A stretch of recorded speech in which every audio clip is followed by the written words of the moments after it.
Breaking news చూస్తున్నాం. ఆంధ్రప్రదేశ్లోని 3 కోట్లకు బాంబు బెదిరింపులు వచ్చాయి. చిత్తూరు, అనంతపురం, ఏలూరు కోట్లకు బాంబు బెదిరింపులు రావడం కలకలం రేపింది. చిత్తూరు కోట ఆవరణలో ఉన్న కారులో బాంబు పెట్టినట్లు ఆగంతుకుల నుంచి ఈమెయిల్ రావడంతో పోలీసులు అప్రమత్తమయ్యారు. వెంటనే కోర్టులో ఉన్న వారిని సిబ్బందిని ఖాళీ చేయించి బయటకు పంపించేశారు. బాంబు స్క్వాడ్, డాగ్ స్క్వాడ్లతో కోర్టు కాంప్లెక్స్లో తనిఖీలు చేపట్టారు. అలాగే ఆ మెయిల్ ఎవరు పంపారు, దాని వెనుక ఆగంతుకుల ఉద్దేశం ఏంటన్న దానిపై పోలీసులు విచారణ చేస్తున్నారు.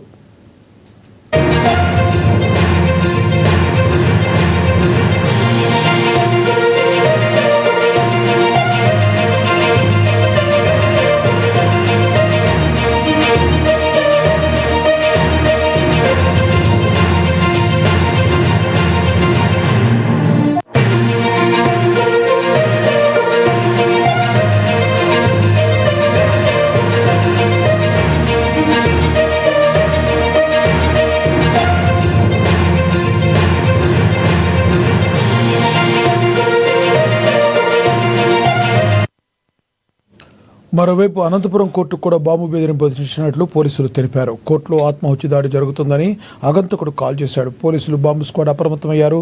దీంతో కోర్టు కాంప్లెక్స్లో ఉన్న న్యాయవాదులు, సిబ్బంది ఇతరులను బయటకు పంపి తనిఖీలు చేపట్టారు. ఆ కాల్ ఎక్కడి నుంచి వచ్చింది, ఎవరు చేశారన్న వివరాలను తెలుసుకునే పనిలో ఉన్నారు. ఏలూరు కోర్టులో కూడా బాంబు పెట్టినట్లు బెదిరింపు రావడంతో తనిఖీలు కొనసాగుతున్నాయి.